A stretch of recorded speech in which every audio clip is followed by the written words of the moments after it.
Vook.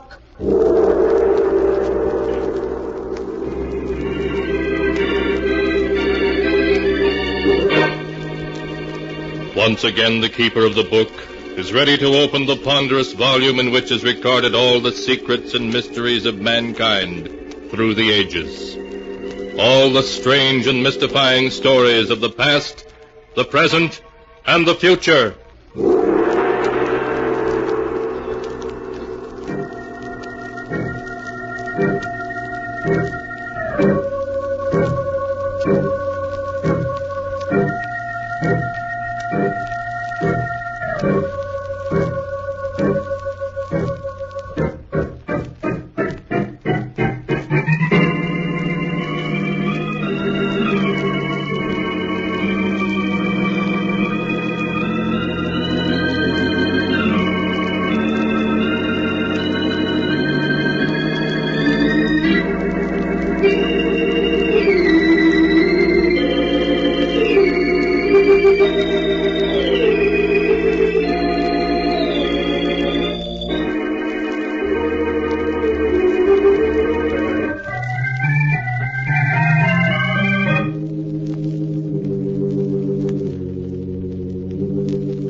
Keeper of the book, what tale will you tell us this time? What tale shall I tell you?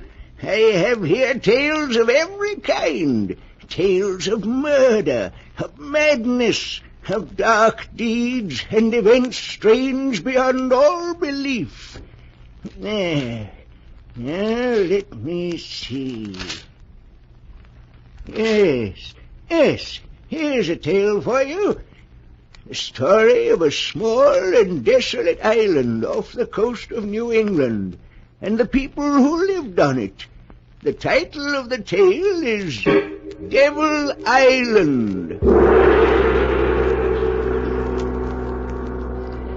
Here is the tale as it was told by Anne Drake, and is written in the Sealed Vook. It all began on that bleak autumn day when I hired a motorboat to take me out to the island, Devil Island. The bleak-looking island which lay ahead and belonged to the Drake family for 200 years was to be my new home. I kept staring at it, wondering what it would be like to live on this island with my father, whom I'd never seen. 20 minutes later, the boatman had landed me at the dock and left. Towering above me was a high cliff, and on top of it was the house, a huge stone mansion that looked as old and weather-beaten as a medieval castle. I climbed the steep, rocky path that led from the dock to the house. Hello, Don't tell me. Anne, I've recognized you any place. You look exactly like your mother. Are you my father? Yes. Are you disappointed? Oh, no, of course not. Come into the drawing room. Your stepmother and uncle are waiting to meet you. Hester, Henry. Anne. I want you to meet my daughter, Anne. Anne, this is a great pleasure. Thank you, Uncle Henry. Anne, I'm your stepmother, and I can't tell you how happy I am to have you here. Won't you call me Hester? Thank you. I'd like to. Oh, and let me introduce you to the remaining member of the household, Anne. This is Abel. He served the family for 30 years. He can't talk, but he understands what you're saying. Abel, this is my daughter. Hello, Abel. Oh, Anne, it's going to be wonderful having you here. You're just what Drake Manor needs to make it live again. I do hope we'll be able to make you happy here.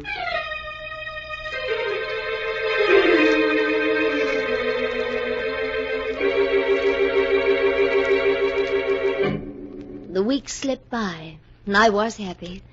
I spent the days reading with Father and taking long walks with Uncle Henry and being taught cooking by Hester. And at night, Uncle Henry and I would play chess. Well, that's another game for you, Anne. The trouble is, I taught you how to play the game too well.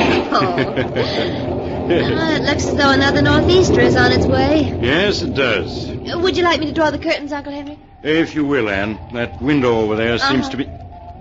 He's there, looking in at me. Oh, Uncle Henry. There's no one at the window. Can't you see him? He's beckoning to me. But there's no one there. Here, I'll draw the curtains. There. Is that better? He can't see me now, but he's still out there, waiting for me. Who is? Your uncle, Richard. Uncle Richard? But he's been dead for 15 years. Yes, I know. And now he's come for me. No, Uncle Henry, you only imagined you saw him. Perhaps the same thing is happening to me that happened to the others. What happened to the others? Your grandfather Daniel, Aunt Harriet, Uncle Richard. They all died insane. Oh, no. No, it can't be. They did, Anne. There's a strain of insanity in the Drake family.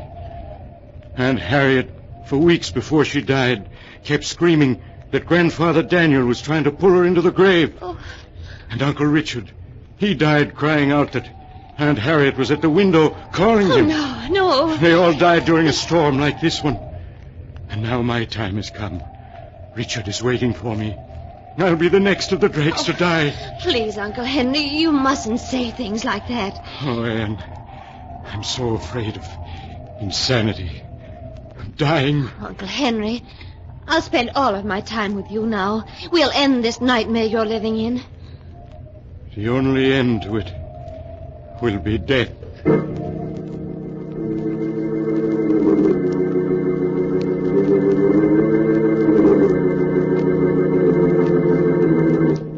Uncle Henry never spoke of his terrible fear again.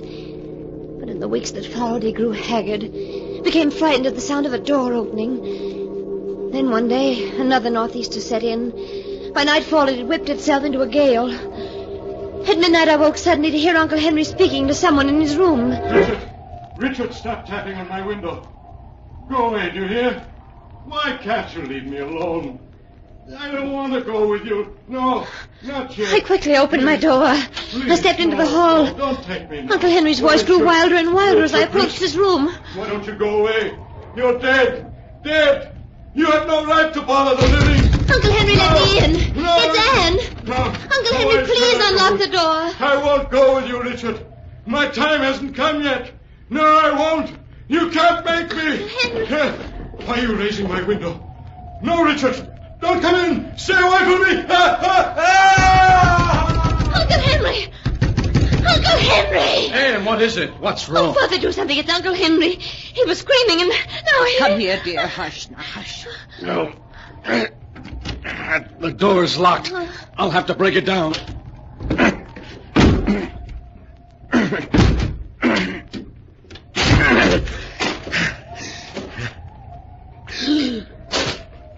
Henry. Father, is he... Yes. Yes, Anne. He's dead.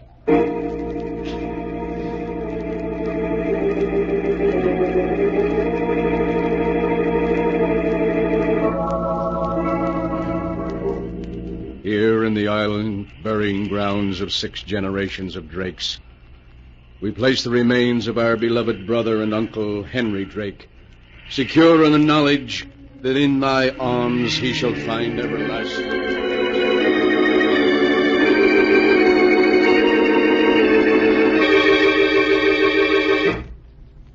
Ah, dear. Life in this house won't be the same without Henry. Father, Uncle Henry was terribly frightened for weeks before he died. Anne, whatever are you talking about? It all began during that northeaster we had last month. Uncle Henry and I were playing chess.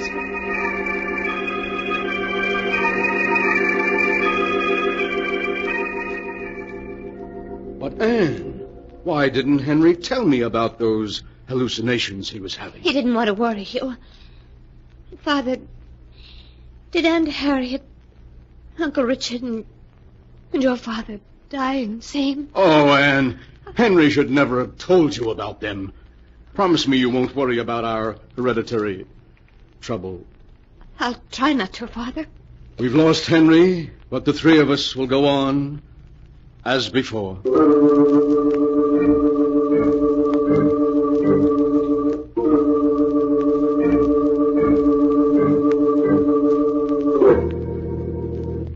The three of us tried to go on as before, but an unspoken fear had crept into our lives.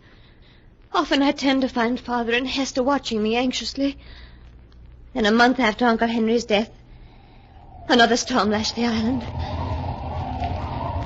I'll be glad when this storm blows over.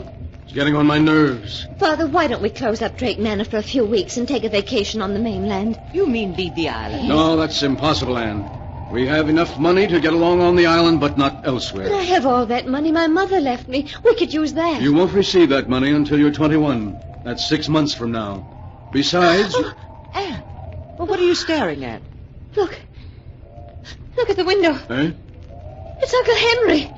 He's beckoning to me. Anne, there's no one at the window. He's there. I tell you, he's there. Look. Now he's gone away. Oh, you saw him, didn't you? You must have. Darling, you only imagined you saw him. Oh, no, I did see him. He was beckoning to me, the way Uncle Richard beckoned to him. Means I'm going to be the next Drake to die.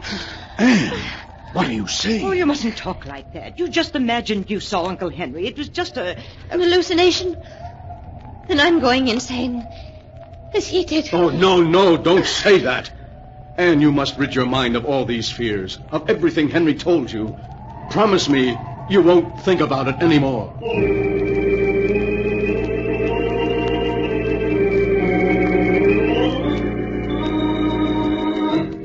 But that was a promise I couldn't keep. At night I'd lie in the darkness of my room, thinking of everything that had happened, listening to the night noises. And one night I heard footsteps above me, in the tower. That limp. Oh, that unmistakable limp. It was Uncle Henry, in the tower. There was an icy coldness about the house as I climbed the steps to the tower. I opened the door. The tower was in complete darkness. But by a window, his face ghost-like in the moonlight, stood Uncle Henry. I've come to take you with me, Anne. Your time has come. The grave will wait no longer. No. Do not be afraid. Your death is not a thing to be feared, but to be welcomed. No, stay away from me. I cannot return to the grave without you. Give me your hand. No.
And now for the rest of the story, Devil Island, as it is written in the Sealed Book. Martin Drake, hearing Anne's screams, rushed up to the tower of the old mansion to find her lying unconscious on the floor.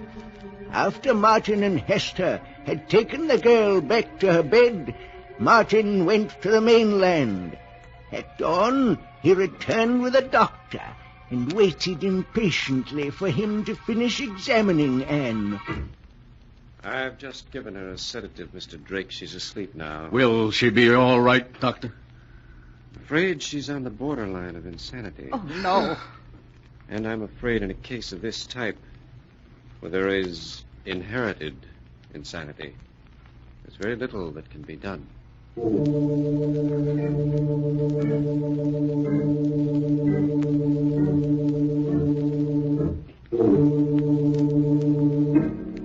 Well, sleepyhead, it's about time you were waking up.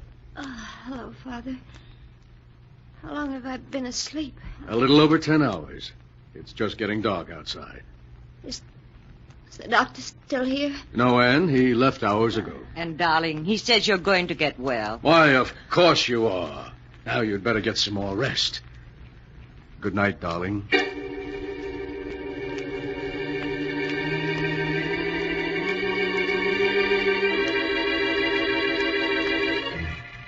A moment later, they were gone. I was alone again. Alone in the dark. And all I could think of was... I was going insane. Perhaps I was already mad. The hours passed. The very stillness of the house made my heart pound in my ears. And then... stillness was broken. That limp again. It was Uncle Henry in the tower. Back and forth from one end of the tower to the other he limped. Then silence. I lay in the darkness waiting. Waiting. And then suddenly... the door to my room was opened. I wanted to scream, but I couldn't. Oh, Abel.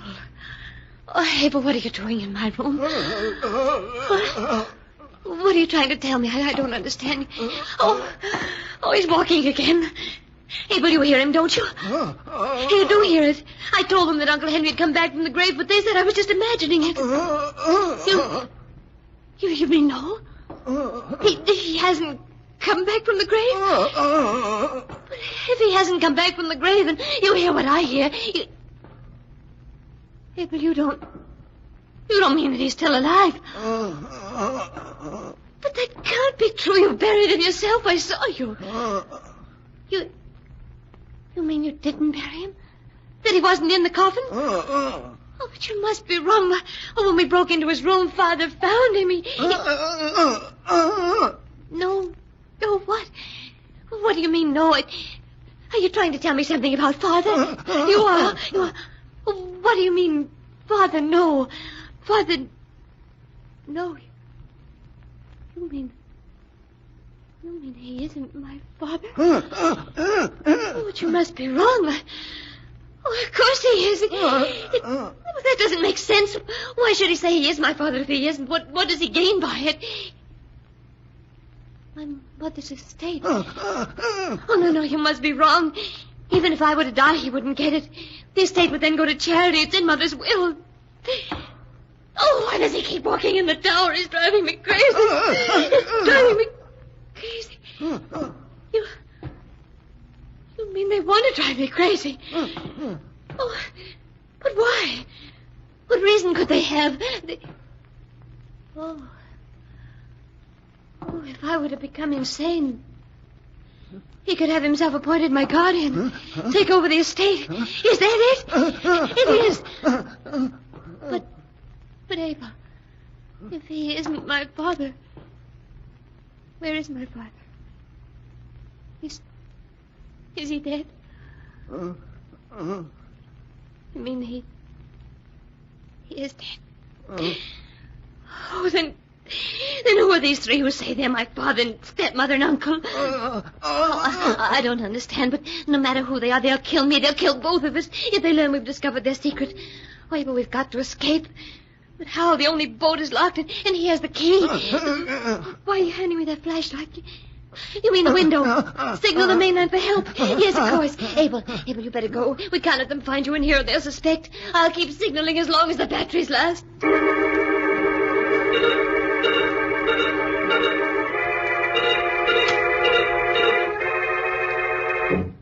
Oh, I can't keep signaling much longer. For now, And, what are you doing out of bed? And with that flashlight? Nothing at all. You weren't signaling someone on the mainland, were you? Oh, no.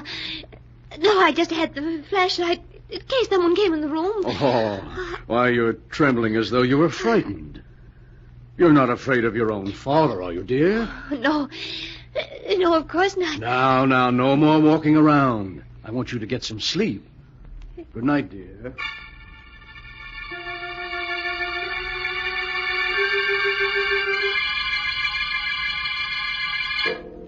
It was gone. Taking the flashlight with him. Did he suspect that I knew? Oh, the hours seemed endless until the first rays of dawn came. Would rescue come with it, or had my signals gone unnoticed? After I dressed, I went to the window, and then I saw it. A strange launch tied up at the dock. Suddenly frightened lest the callers leave before I could speak to them, I rushed out of the room. As I ran down the stairs, I could hear voices in the drawing room. Well, Sheriff, if Dr. Arnold has spoken to you about my daughter's mental condition, I'm quite sure you'll understand Sheriff, don't listen to him. He isn't my father. Anne! What was that, miss? I tell you, he's not my father. He's an imposter, and so is she. Oh, Martin, she's having another one of her Now, spells. please, Hester. They're acting, I tell you. The moment I set foot on the island, they began their plan to drive me insane. First, they gained my love and trust. Then they had Uncle Henry confide to me his fears. And when Uncle Henry was found dead, they told me... Who says I'm dead? You... I've never felt better. Oh, Sheriff, allow me to introduce my brother, Henry. Well, Miss Drake, your Uncle Henry doesn't look very dead. He wasn't. They just pretended he was. They even buried an empty coffin to make me think I was attending his funeral. I really think you should take Anne up to her room, Hester. She needs rest. Oh, Sheriff, they're lying, the three of them. Have you any proof, Miss Drake? Yes, Abel will tell you. He knows. I'm afraid that Abel can't tell you anything, dear. The poor chap fell off Devil's Cliff into the sea early this morning. Oh, you pushed him off the cliff so that he couldn't talk. Martin, the excitement's too much for her. She's getting worse. Sorry to trouble you, Mr. Drake, but it was my duty to investigate those Oh, signals. Sheriff, you can't leave me here. They will drive me insane. I assure you, Sheriff, she'll be given the very best of care. We have a specialist coming to see her next Oh, no, week. Sheriff, wait. Wait, please. Now, Miss Drake, I think you'd better stop. No, this. wait. I just want to show you this gold locket. Look, I'll open it. You see what's inscribed in it. Oh. Yes. For my daughter, in commemoration of her 5th birthday. What are you driving at, Miss Drake? If that man's my father, if he claims he is, ask him what my middle name is. It's inscribed in the locket. Well, just to humor her, Mr. Drake, what is her middle name? Her middle name? Well, frankly, Sheriff, I seem to have forgotten. Oh, he hasn't forgotten it, Sheriff. He never knew it. He isn't my father. Kind of strange you're not knowing your own daughter's middle name. Well, it's just that, I have an awful memory for names. So have I, but I know my kid's middle name. There's something peculiar about all this. I think you three and the girl better come with me to the mainland. What for? So I can do a little checking. If you're Martin Drake, as you say you are, there must be someone on the mainland who can identify you. Now, see here, Sheriff, this is ridiculous. Just I because... said you're going to the mainland with me. Well, I always said you were the weak link in the chain, Gerald. Shut up, you fool. It's no use, Gerald. The game is up. The trip to the mainland is more than we can stand. You just have to look at Hester's face to see that she agrees. Who are you folks? We're actors. Things having become difficult a few years ago, we accepted employment on this island from Mr. Drake. When he died, I thought of this little scheme. It really was a perfect plan until This fool slipped up on the girl's middle name. By the way, what is her middle name? Why, according to this locket, she hasn't one. It's just inscribed to Anne.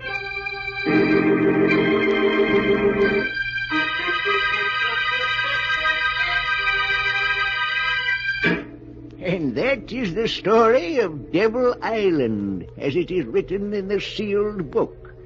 Because an impostor slipped up on a middle name that didn't exist, an almost perfect crime was prevented by Sheriff Williams, and an innocent girl was rescued from imprisonment and probable death. It was a small slip, but a fatal one. But the sound of the great gong tells me I must close the sealed book once again. One moment, Keeper of the Book. What story will you tell us next time? Next time? Are you sure you want to know? Perhaps my next story may be about you. For I have here all the stories that ever happened, and many that have yet to come to pass. But I'll find one for you in just a moment.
And now, Keeper of the Book, have you found the story that you'll tell next week? Yes, I have found one.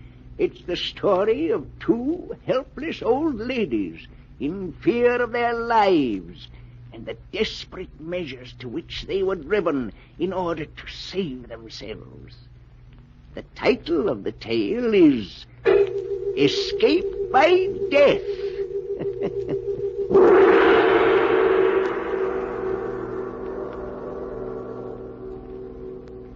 Be sure and be with us again next time when the great gong heralds another strange and exciting story from The Sealed Book.